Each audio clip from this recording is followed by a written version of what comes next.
hora un poquito de agua, su tecito, lo que ustedes quieran, con tal de que se refresquen, también tengan esa agüita para que le suba el metabolismo y se comen alguna meriendita light, siempre le ofrecemos para que no me coma mucho en la noche y duerma tranquilito. Vamos a perder peso, eso siempre es bueno, dormir así. Bueno, tenemos a nuestro primer invitado de hoy, queremos empezar de una vez con el tema porque hoy el día ha estado muy movido nacional e internacionalmente. Tenemos al embajador Savio Garavini, es internacionalista, que nos va a ayudar a tratar de descifrar tantos temas que han pasado hoy. Bienvenido, embajador, ¿cómo estás? Gracias por estar con nosotros. Gracias, Pedro, y un saludo a todos los que nos están viendo. Bueno, la noticia del día es que el Tribunal Supremo va a asumir las competencias de la Asamblea Nacional. Esto lo dice mientras se encuentre en desacato. Esto ha traído una serie de reacciones importantes en el mundo porque están algunos hasta calificando que como que se rompe el hilo constitucional. Hay algunos pronunciamientos de parte también de Almagro, que es el secretario general de la Organización de Estados Americanos, que está convocando una reunión urgente, al igual que la Embajada de Perú, parece que está llamando consulta a su embajador o retirándolo. Argentina también hace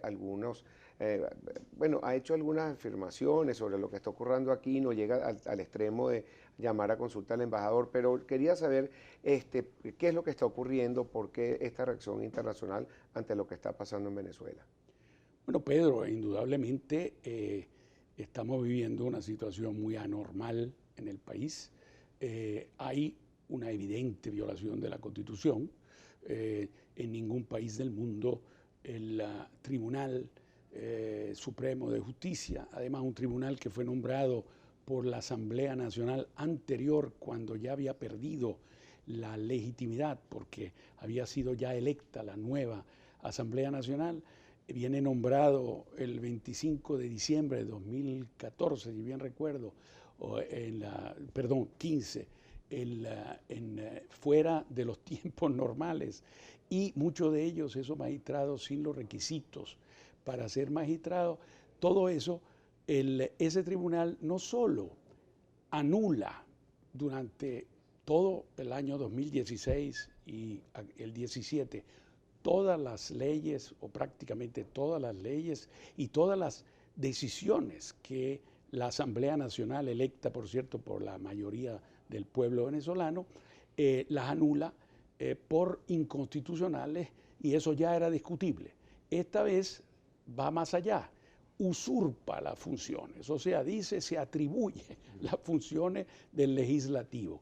O sea, 7 magistrados nombrados de la manera como le estaba diciendo, de pronto se convierten en legisladores. Y además no solamente dicen la ley, sino le dan el permiso con la sentencia de ayer. La sentencia del tribunal de ayer le dice al presidente de la República que asuma todos los poderes que necesita en áreas económicas, sociales, hasta militares, para evitar la conmoción del país.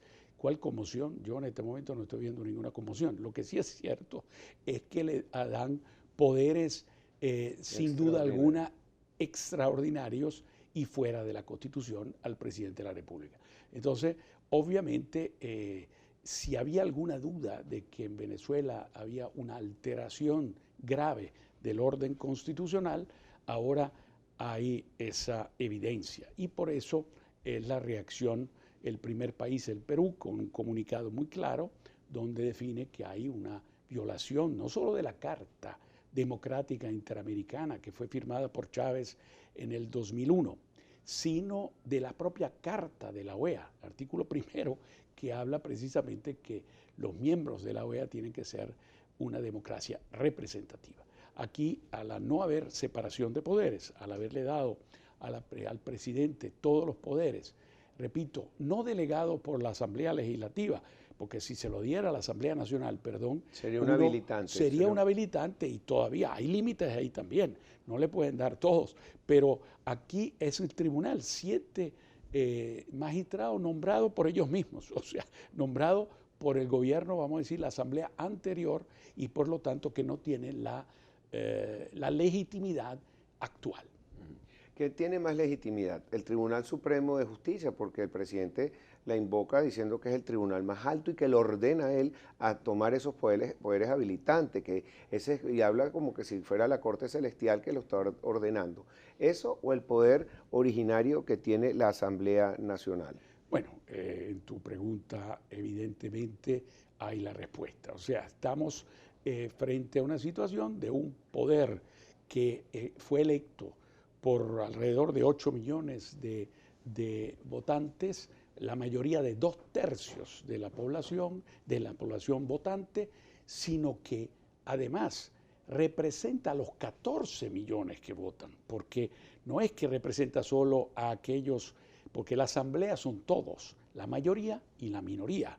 Lo que pasa es que la minoría actual simplemente no ha decidido por orden del Ejecutivo, evidentemente, de no asistir, y por lo tanto hay un desconocimiento de la voluntad popular de 14 millones de habitantes, de todo el universo electoral. Y ese poder legislativo es obviamente el más representativo, mientras en cambio los 7 magistrados de la Corte Constitucional son unos funcionarios nombrados, no electos, nombrados precisamente por ese poder legislativo, pero por el poder legislativo después de las elecciones perdidas, y por lo tanto en ese pedacito de tiempo que todavía tenían el cargo, pero no la legitimidad, obviamente, desde tanto el punto de vista moral como desde el punto de vista político. Y entonces tenemos una situación, obviamente, de ruptura del hilo constitucional. Okay. También está ocurriendo algo que ha sido inédito en la historia de la Organización de Estados Americanos, como es la activación de la Carta Interamericana Democrática. Por lo menos no se ha intentado activar con un gobierno en ejercicio. Eso es lo novedoso que está ocurriendo. Venezuela alega que es injerencia al país e insulta personalmente. No va el argumento del cargo del secretario general, sino que lo insulta como que si Luis Almagro personalmente está en contra de Venezuela. Y lo que se está cuestionando aquí no es la legitimidad de origen, sino la legitimidad de ejercicio, porque consideran ya 20 países que tienen dudas sobre el ejercicio democrático del gobierno venezolano. Ahora, ¿por qué entonces esta discrepancia, que Venezuela no acepte, que por lo menos se cuestione y diga, bueno, vamos a ver qué pasa o vamos a defenderlo, sino de una vez lo consideran injerencia de una carta que tú mismo acabas de decir que el presidente Chávez firmó en el 2001? Exacto, por eso es realmente un poco ridículo decir que hay injerencia, porque la Carta Democrática Interamericana habla claramente, a diferencia de otras cláusulas que pueden existir, que están referidas solo a al acontecimiento de un golpe de Estado contra el Ejecutivo. La Carta Interamericana habla de grave alteración del orden constitucional, y eso puede ser tanto como en el caso de Fujimori, como en el caso de Serrano en Guatemala. Todos esos casos donde el propio presidente de la República es el que rompe el orden constitucional, y eso es precisamente por eso que se hizo la Carta Interamericana, para que no quedara duda que también en esos casos, cuando es el Ejecutivo, o sea, el gobierno, el que rompe el orden constitucional, hay una alteración del orden constitucional. No es solamente, como dicen algunos, que la Carta es una defensa de los ejecutivos frente al clásico golpe de Estado militar o así contra el presidente, sino como es el caso, por ejemplo, discutido, como el caso de Zelaya en Honduras, donde el presidente viene sacado en interiores por el ejército, aun cuando era más complicado el asunto porque el Congreso y la Corte y la Contraloría estaban de acuerdo en que él había violado la Constitución. Pero eso entramos ya en otro detalle. Ahora han entrado una dinámica de acontecimientos a raíz de esta decisión que vemos que se van acelerando. Vimos también que la Asamblea se acercó al Tribunal Supremo de Justicia y algunos resultaron lesionados. No sabemos muy bien cómo van a reaccionar el resto de los 20 países que votaron por la activación o porque se discutiera, por lo menos el caso venezolano, para ser más precisos. Tenemos que ir a una pausa. Al regreso quisiera que me comentaras cómo ves tú esta dinámica comparados a algunos casos históricos que haya pasado algo parecido, quizás el de Fujimori o el que tú mencionas de Guatemala. También quisiera que me explicara si es posible convivir fuera de la Organización de Estados Americanos como lo ha hecho Cuba en los últimos 50 años. Ya el presidente Maduro dijo que quería someter a consideración si se salía o se retiraba Venezuela de la Organización de Estados Americanos. Estamos con Sabio Garavini, ya regresamos con más para ustedes aquí en Con Todo y Pensini por Globovisión.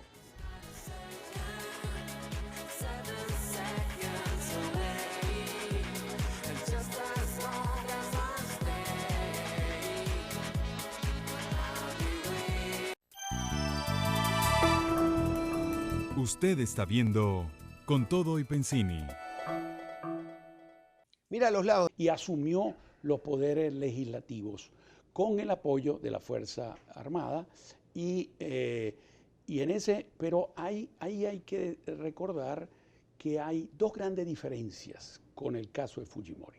Fujimori da ese autogolpe, como se llamó en esa época, ese autogolpe de Estado, lo da con 82% de apoyo popular y con un crecimiento económico muy positivo, que él había empezado 2 años antes a recuperar la economía del Perú, y con un desprestigio total derivante de los partidos políticos que estaban en el Congreso, porque representaban bien o mal la clase política que había llevado a la crisis total del Perú.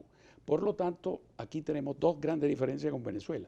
Ahora aquí el 80% de la población, según la última encuesta, no está de acuerdo con el gobierno.